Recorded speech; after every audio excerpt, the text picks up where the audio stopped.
You're listening to Make Some Noise Minisode at number 549.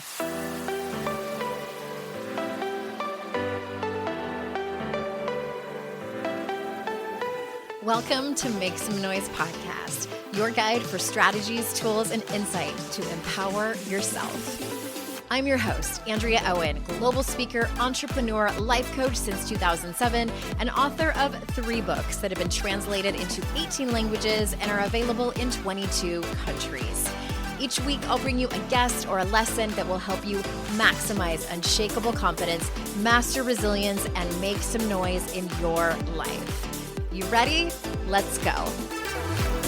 Hey everyone, welcome to another episode of the podcast. I am so glad that you're here.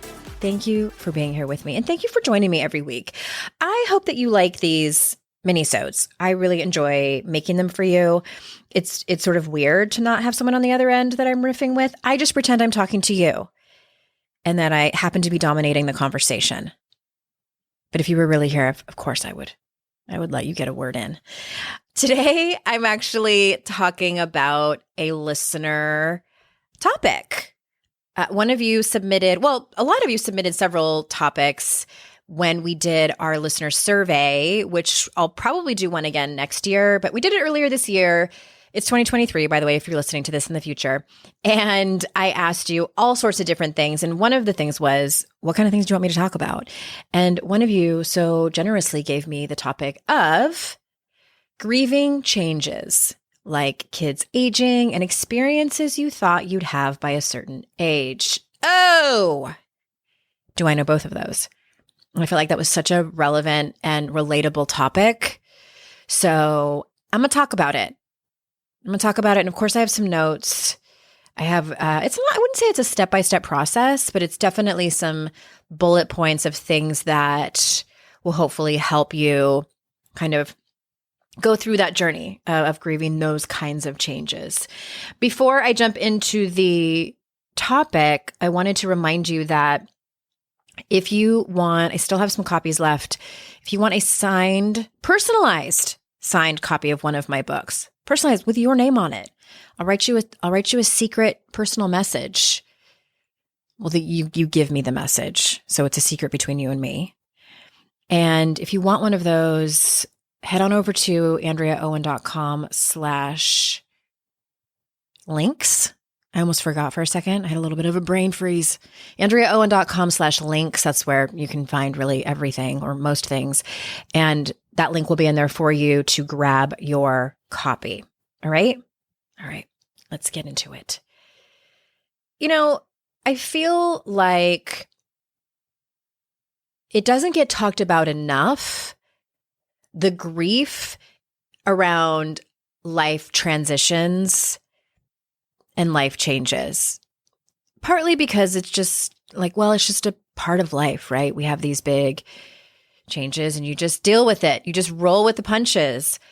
And many times we reserve the word grief for big things like someone dying or even really difficult breakups or the loss of a pet, divorce, big life transitions, or, someone getting laid off or anything like that. I think that there can be grief. You know what? One of the things that I had grief around that I was embarrassed by, and I felt like my person I was married to at the time didn't really understand and kind of made me feel weird about it. I had the same car. I bought a Toyota 4-cylinder truck. And I had that truck from the age, I was 19, I think, when I bought it myself. Had a little bit of money and I put down payment and I made those payments for 5 or 6 years. And I had that, I paid it off. I had that truck so that was, let's see, I don't remember what year it was. It was a long time ago. It was in the 90s. It was in mid 90s. I had that until 2007. So I had that truck for a long time. And that truck was more loyal to me than most of the people in my life. Never broke down, even though I changed the oil once every 50,000 miles. Never had a problem with it. And when it came time for me to sell it, the grief that I had around selling this truck that had just kept me safe. And it was such a part of my life. And I also felt like it was kind of the end of an era because I just had a baby and just really wasn't a safe car for a baby. And it meant a lot to me. And I use that example because, yeah, it's perfectly normal to have grief around things like that. And a lot of times it's more than just getting rid of the car. It represents something in your life, and it can kind of bring up old stuff, other stuff. And I think that is a big part of grief. Sometimes, not all the time. Sometimes it absolutely just is about the thing that you're having the feelings around, but sometimes it can be a layered experience. So before I get into this list of tools and kind of strategies, if you will, I don't want to say tips and tricks. Tips and tricks makes it sound like I'm trying to help you study for a final exam. This is something a little more complicated than that. Strategies. I want to say this first. If you have grief over something, and you can call it anything you want, sadness, deep sorrow, grief, heartbreak, whatever you want to call it, kind of all falls into that pile of grief. No one gets to tell you otherwise. No one gets to tell you that's not grief, or how could you feel? How could you be grieving over that? You've never experienced X, Y, and Z. Have them insert probably whatever horrible thing that they've experienced, and the comparative storytelling can start. And just if you have grief around something, you have grief around it, period. End of story. Sometimes we have grief around things that we didn't realize we needed them so much in our life or wanted it so much in our life until it's gone. So it can kind of take us by surprise.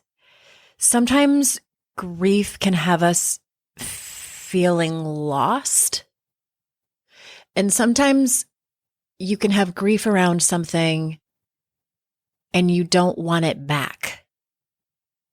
So, for instance, a lot of times we think about grief as losing something important to us that we desperately wish we could have back and have forever. That's valid. And sometimes it's not always the case. Sometimes, say you were at a job for 15 years or something like that, and you end up leaving that job because you found a better company, better pay, or you make a complete career transition and you feel grief over leaving this other job. And it doesn't necessarily mean that you want it back, but you want to go back to that other job. Like, you're excited about this new endeavor that you have. Both can be true.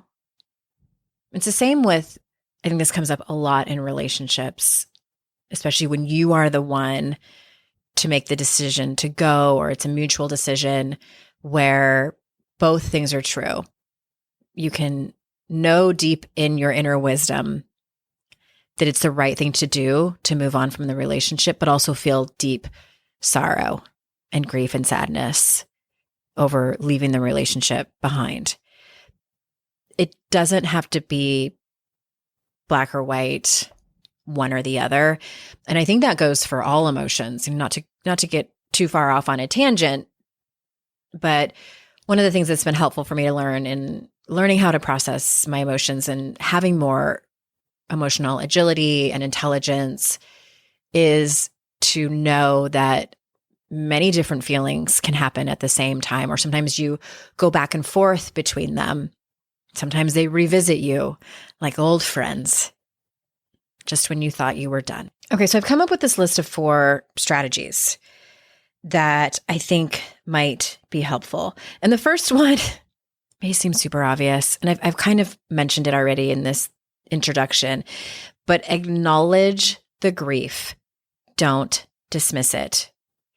Or if you find yourself saying things like, I shouldn't be this upset about it, I should be over this by now, just notice that you're saying it. Kind of like, when I tell you guys that tool of like, notice your negative self-talk.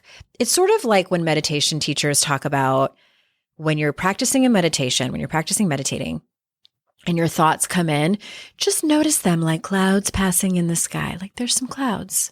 So you don't have to make it mean anything. You don't have to tell yourself that you're doing it wrong.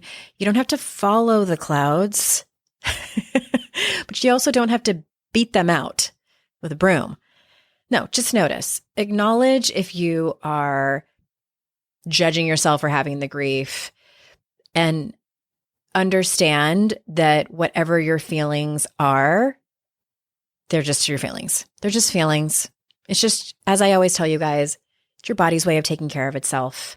And the whole step of acknowledging is usually the first step in anything that I'm talking to you about. Remember when I talked in, I think it was the beginning of How to Stop Feeling Like Shit.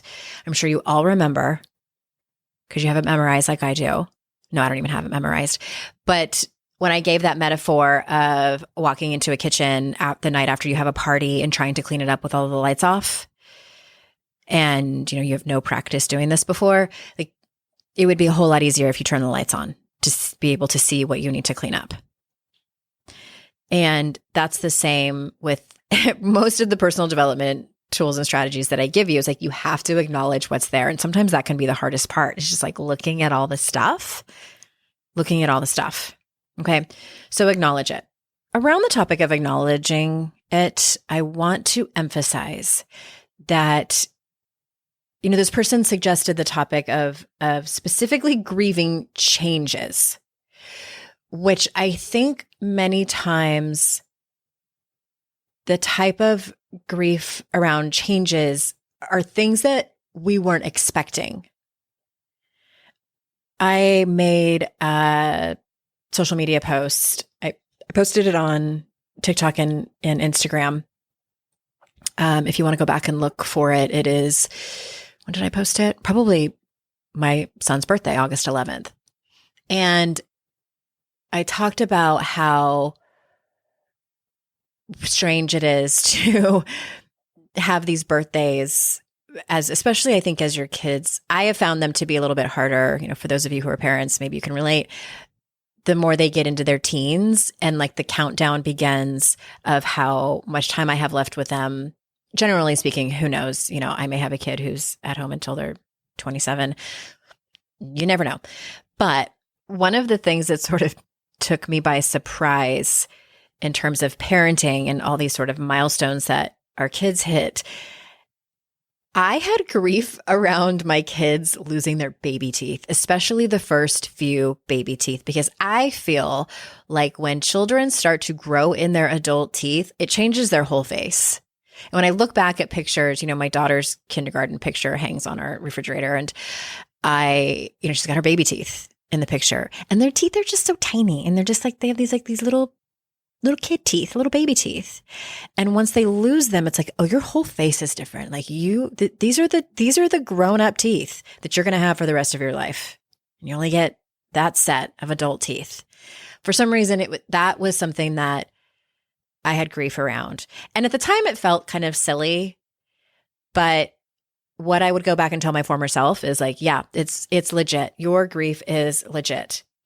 But I digress. In that particular social media post, I talked about how my neighbor, I was having a conversation with her, and her kids are grown.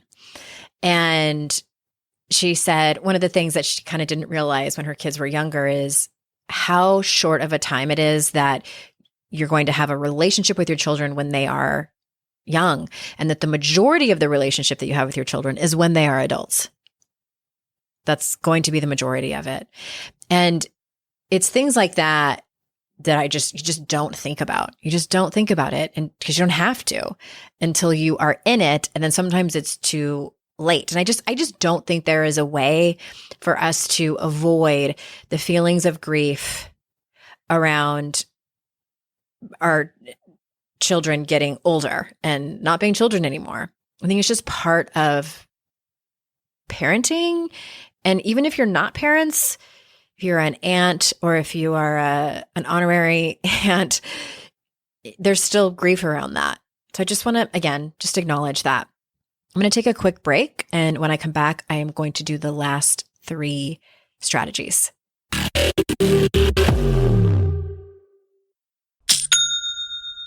Shopify's already taken the cash register online, helping millions sell billions around the world. But did you know that Shopify can do the same thing at your retail store? Give your point of sale system a serious upgrade with Shopify. With Shopify, you get a powerhouse selling partner that effortlessly unites your in-person and online sales into one source of truth. Track every sale across your business in one place and know exactly what's in stock. Connect with customers inline and online. Shopify helps you drive store traffic with plug-and-play tools built for marketing campaigns from TikTok to Instagram and beyond. Get hardware that fits your business. Take payments by smartphone, transform your tablet into a point of sale system, or use Shopify's POS Go mobile device for a battle-tested solution. Sign up for a $1 per month trial period at shopify.com/noise, all lowercase. Go to shopify.com/noise to take your retail business to the next level today. Shopify.com/noise.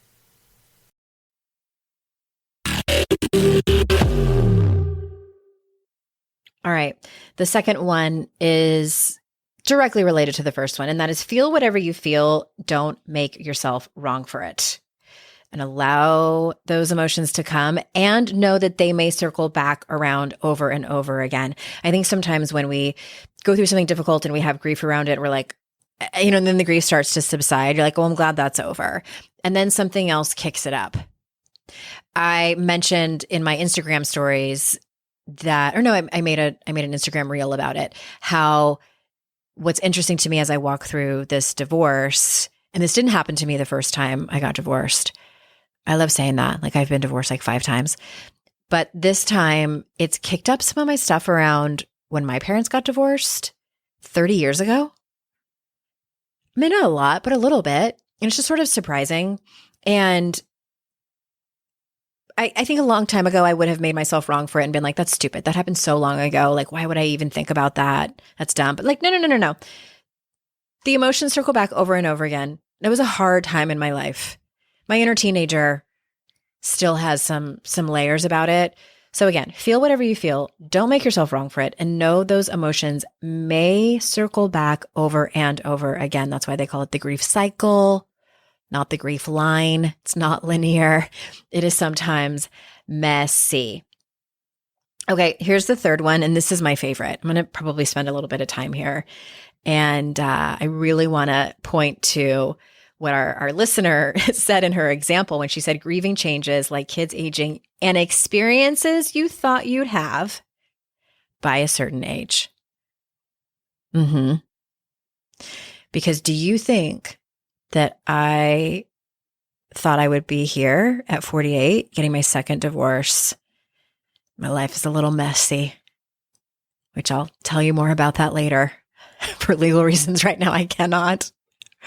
But this is definitely not where I thought I would be, that I would be burning it all down into a bunch of ash and then have to begin the rebuilding process.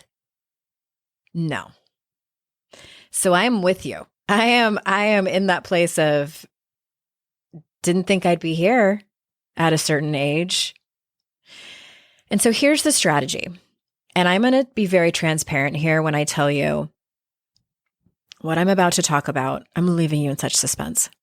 What I'm about to talk about is one of my hardest learning lessons. Made a TikTok and an Instagram reel about this too. It is working on detachment. As you know, I've mentioned 100,000 times here on the podcast that I got the word surrender tattooed on my arm in 2016 when my dad died because grief.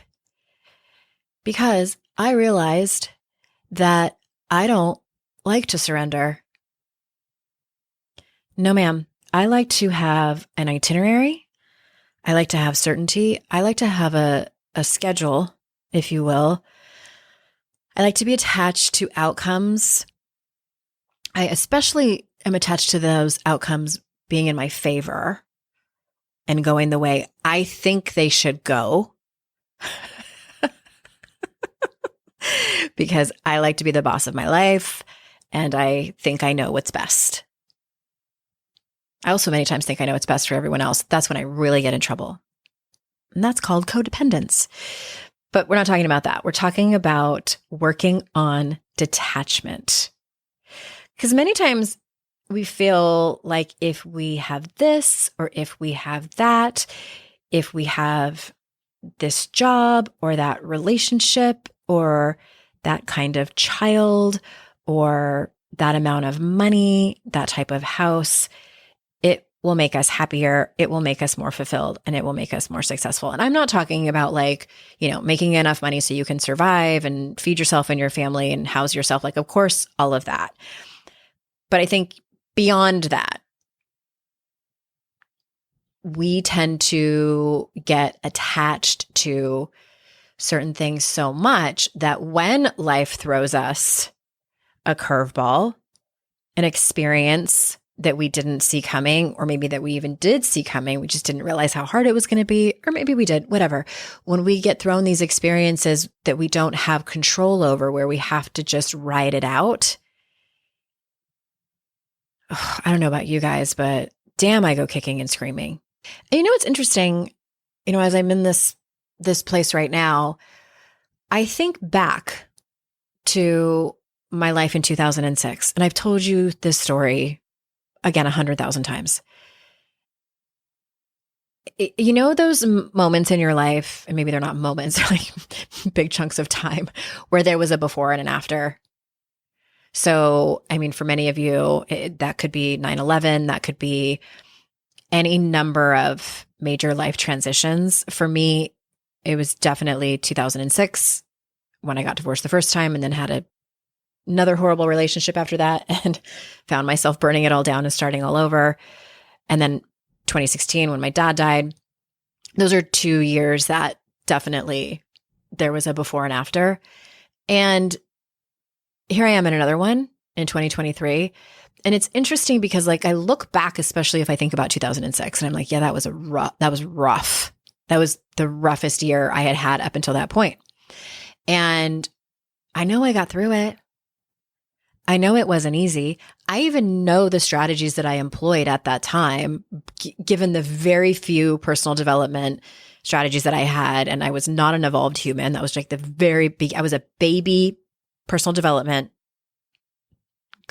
woman. And I made it. I made it through to the other side. Burned, beat up, but I made it. And even knowing that, walking into 2023, I have felt like life took me by the wrist and pulled me so hard, pulled my shoulder out of the socket. I hit some trees along the way. Life is just running me through a forest and it runs way faster than I do. And I cannot keep up and I'm getting beat up. And not only that, but I have moments of, it's gotten better, but especially when it's been really bad, and I might face it again, where I have emotional terror. Have you guys ever been in that place? The emotional terror of uncertainty, of pain and drama going on. It makes me kind of sweaty even just thinking about it. And so being unattached and just trusting that, and also, P.S., I have smart, wise friends that are cheering me on and saying, it's not going to be like this forever. That's what I keep telling people to tell me. They're like, how can I support you? I'm like, I need you to keep telling me that this is temporary and that I'm not going to be here forever, because our minds try to convince us that it's going to be like this forever. And I want to sort of add on and give you another kind of piece of advice. If you're in those really dark places, like I've been, and hopefully they're few and far between as they have been for me, but those are the moments, I've talked about this before and how I got through my first divorce. Those are the moments I have to take it 1 hour at a time, because people are like, oh, just one day at a time. And I'm like, that feels so hard. Let me just take it 1 hour at a time. Let me just get to 11 a.m. Let me just get to noon. What do I need to do? One of the things I've employed this time is I love Glennon Doyle's mantra of just do the next right thing. Because there's been moments where I'm like, so like spinning in my own emotional terror. I'm just going to start using that term it just came to me. Maybe that's the title of my next book, Emotional Terror, a memoir by Andrea Owen. But in those moments of emotional terror, I have to tell myself, and I say it out loud. I was like, hey, what is the next right thing? The next right thing is to brush my teeth. The next right thing is to wash my face, and just do these small steps of moving through that emotional terror so that I can just get through the hour and then lay my head down at the end of the night and then start the next day and keep going, putting one step in front of the other. That's how I do it. I don't have any better strategy. You cannot positive mantra your way out of those moments. You cannot affirmation your way through. Maybe some people can yoga their way through it. You can try that. Anyway, I kind of got off on a little tangent. We're talking about like grieving changes. But anyway, I wonder if, some of you are kind of in that same place. So I see you. I hear you. All right. I didn't realize how long I've been talking. I do need to take one more break. And then when we get back, I'm probably going to talk a little bit more about detachment before I move into the last one. When you're listening to a song on the radio and you get the profound feeling that the song playing was written about you, now imagine having the power to gift that same incredible feeling to someone you love with an original song from Songfinch that actually is written just for them. Songfinch lets you create an original radio quality song inspired by your own life and the people you love. It's completely unique, personal, and lasts forever. Whether your song is for Father's Day, an upcoming graduation, wedding, or anniversary, or even just a gift to show your loved one how much you care, start your song now to lock in one of Songfinch's top artists. I gifted Songfinch to myself, a song about my late father, and I'm so excited to play you a clip. Flipping through the slides of learning how to live and how to love, and coming undone a father, daughters without, so she writes it down. One of my clients heard about Songfinch from this podcast, and so she had a song created for her son who is graduating, and she told me that they both cried when she played it for him and that it exceeded her expectations. For a limited time, Songfinch is letting our listeners upload their song to Spotify for free, so you and the lucky person you gift it to can listen to it anywhere, anytime. Go to songfinch.com/noise and start your song. After you purchase, you'll be prompted to add Spotify streaming for your original song for free, a $50 value. Again, my URL is songfinch.com/noise. Don't forget to share your song with us too. songfinch.com/noise.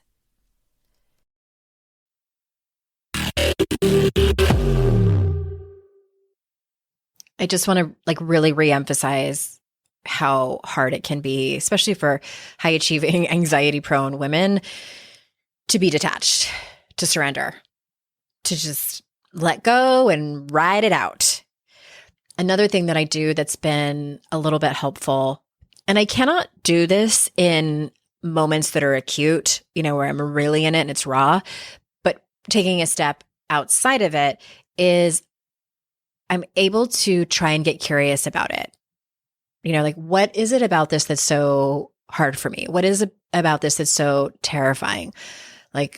Also, I get stuck spinning in stories. My friend Kate Anthony says, I like to fall on the same sword over and over again. And so I ask myself, and this is kind of coaching 101, okay, what are some other outcomes? What are some other possibilities? And also just letting other people have their own experience, because I want them to do it differently. I want them to feel differently. I want them to behave differently. And my friend Samantha Bennett says, sometimes the best work we can do is to challenge ourselves not to have feelings about other people's feelings. What? I'm not saying run out and do that it's easy, but challenge yourself to not have feelings about other people's feelings. Gosh, that work of detachment, that is going to be a lifelong learning module for me. I am super curious who else is with me. Who's with me on letting go? Letting go. And that also coincides with those of you who are parents, letting go of our children when they move into their teenage years and start to pull away from us, which is completely normal for that age, and eventually leave home, whether they go to college or do something else. But that letting go and letting them have their own experience and have their own life and make their own decisions and make their own mistakes, go through their own heartbreaks and all of those things. That's that law of detachment. Not law of detachment. That's manifestation talk. Work of detachment, I want to say. All right. And the last one, as you grieve changes, no matter what those changes are, is, maybe you guessed it, the J word, and that is to journal. Did you know I was going to say that? Not just journal, but it's all in the realm of processing what's going on. So maybe it's talking to people who, and this is the important part of this, talking to people who specifically make you feel seen and heard around this topic. And sometimes this is trial and error, finding those people.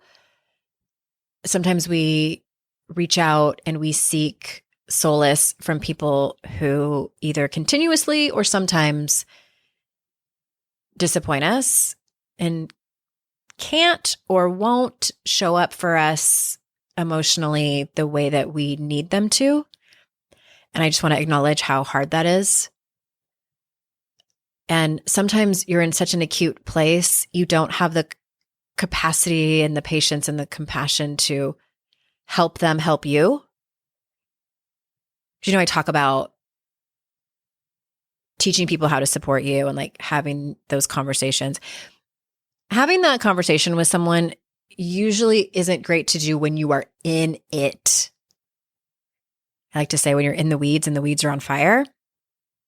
No, it usually is best to do during a time when you're not in it, or if whatever it is that you're in isn't incredibly difficult, to have that conversation about how they can support you and then ask how you can support them.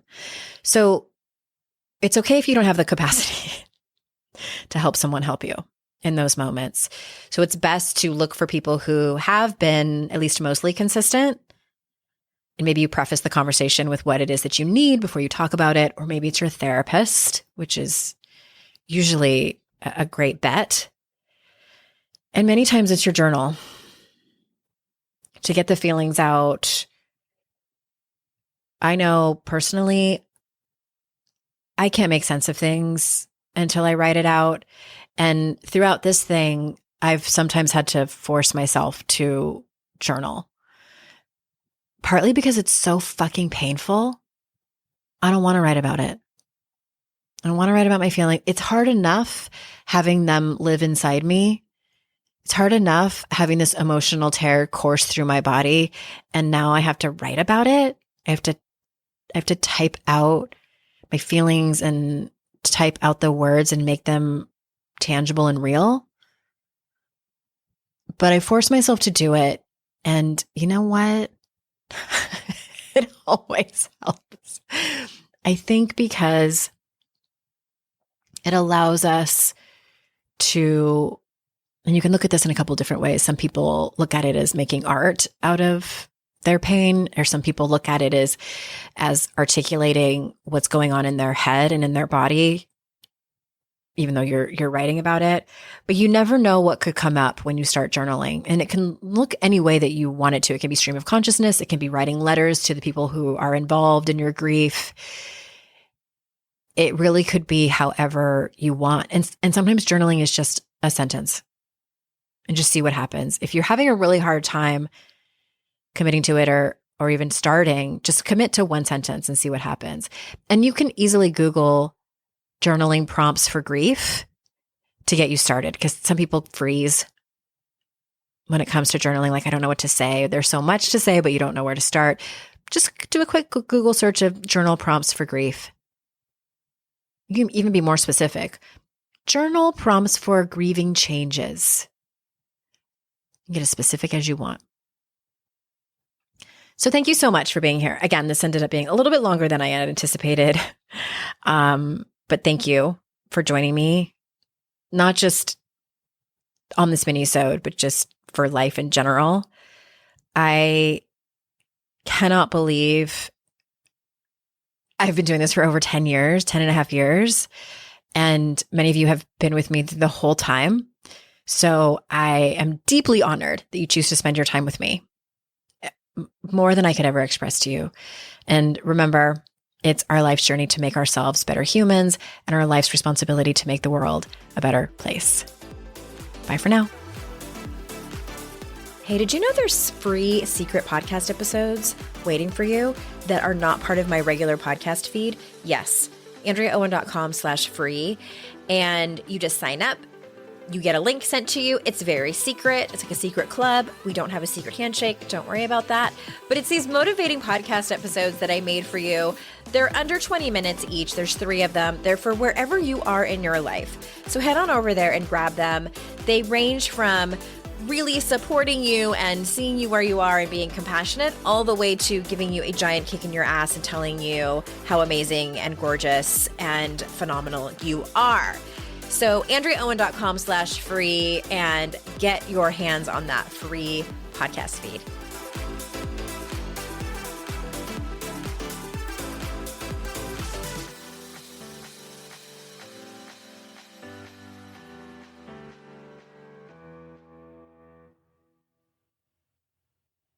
I'd like to introduce you to the Minimalist Moms podcast.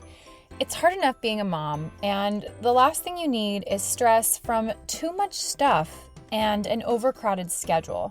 For too long, I lived with the mindset that bigger was better, and the more I added to my life, instead of feeling better, I felt overwhelmed. It was time for a radical new mindset. Less is more. I'm not into extremes. I didn't throw everything away. My brand of minimalism is more about adding than subtracting. Get rid of the excess to make room for what you love. In other words, it's about living life with purpose. I hope you'll listen in, and my guest and myself can inspire you to think more and do with less. The Minimalist Moms podcast, available wherever you listen to podcasts.